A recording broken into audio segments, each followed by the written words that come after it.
5-6 वर्ष live in रिलेशनशिपमध्ये राहतात लोक. Is it fruitful or is it somewhat related to जसं तुम्ही म्हणले की प्री मॅरेज काउन्सिलिंग सारखं ह्याला ट्रीट करतायत लोक आता.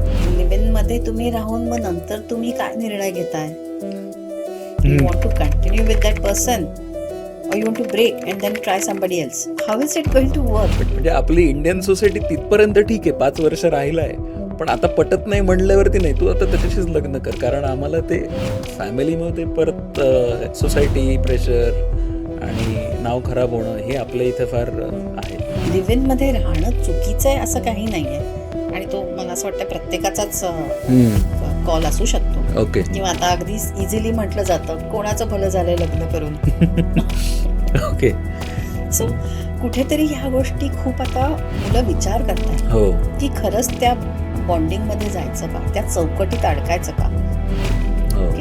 ज्यांना ती चौकट छान वाटते हो. ते easily go into that.